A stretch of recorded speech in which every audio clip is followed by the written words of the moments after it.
The Academic Staff Union of Universities says it will appeal a court order directing it to suspend its 7-month strike. The union's counsel, Femi Falana, says he would file an appeal and a stay of execution of the judgment by the National Industrial Court of Nigeria.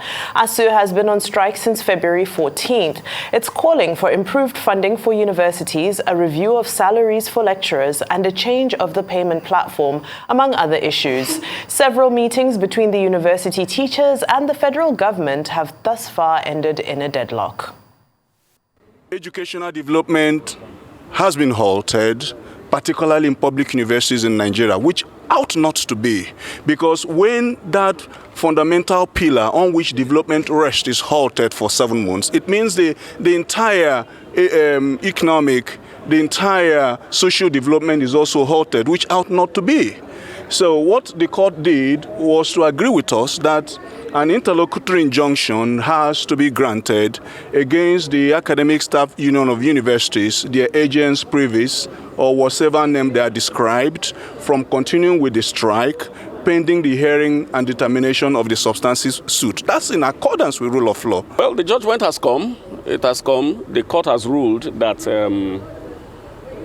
members of ASUU are restrained from continuing the strike action, and that they should return back to the classrooms pending the determination of the substantive suit. As per the next action, there are quite a number of options open to the union. We will study the ruling with the legal team, and then we will adopt the most appropriate option. We're now joined by Rise News analyst Frank Tietie to further unpack this issue. Good afternoon and welcome to the show. Now, Frank, I'd like to know, how likely do you think that this appeal will be granted? Well, I think it's unlikely it will be granted because first it has to apply to the Court of Appeal for leave to appeal the interlocutory order. It's not really a judgment from the National Industrial Court. It's something that is temporary, pending when the entire matter that has been referred to the Industrial Court has been sufficiently dealt with by the Industrial Court. So that's one big hurdle for the ASUU. When it eventually approaches the Court of Appeal, the Court of Appeal will then consider whether or not it will grant it leave to hear its appeal against that ruling.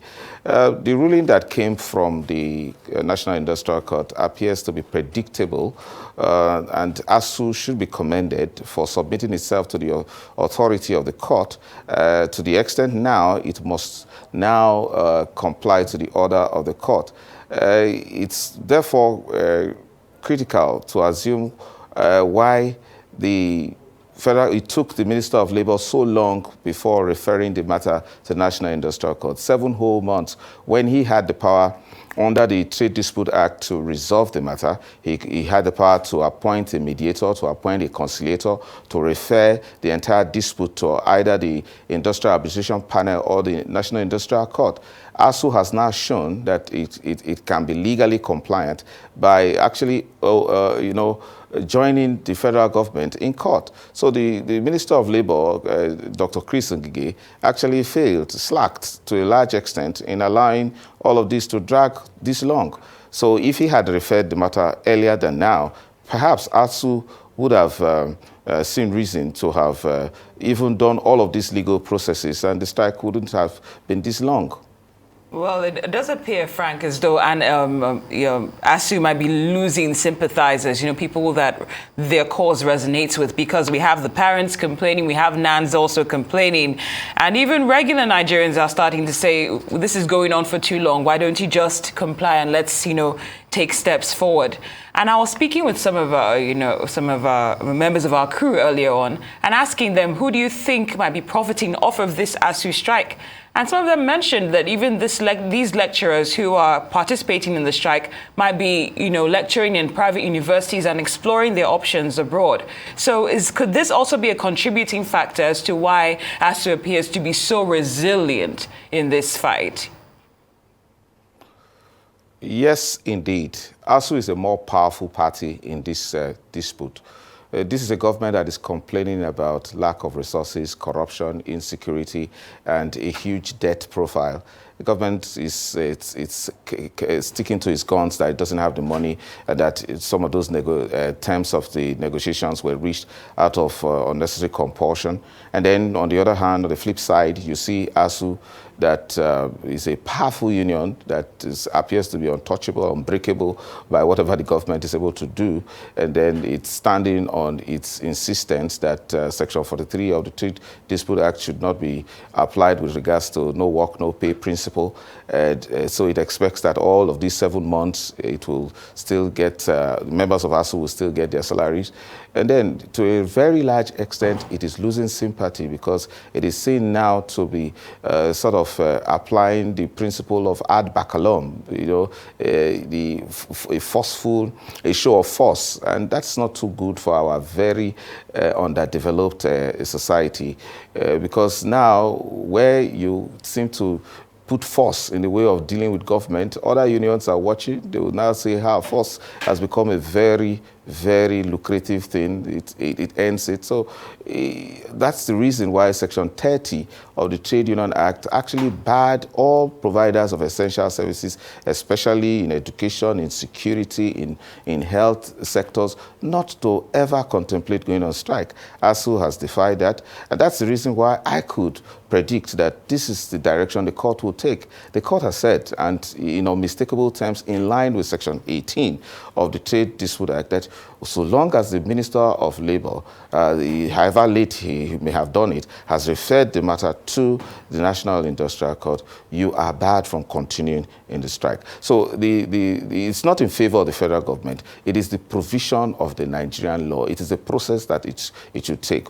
That's why it may be very difficult for ASUU to upturn this order. And ASUU stands to be on the offensive, and it can actually be punished with a continuing fine for all the time it refuses to obey the order of the Industrial Court. Generally, ASUU members are the ones benefiting because they are groundstanding. They will get everything that they ask for ultimately. And the funny thing about it is that you have a government that realize the power of ASUU, and to that extent simply assuage them for a period, and then it changes, they push them back to school, and then the whole thing goes back to normal. ASUU begins to complain. So probably the ultimate solution to this, as some would say, is to have federal government divested itself from all of the universities that it claims to own. Private universities are doing better. They charge some kind of fees, but they appear to be delivering standard and quality education without going on strike.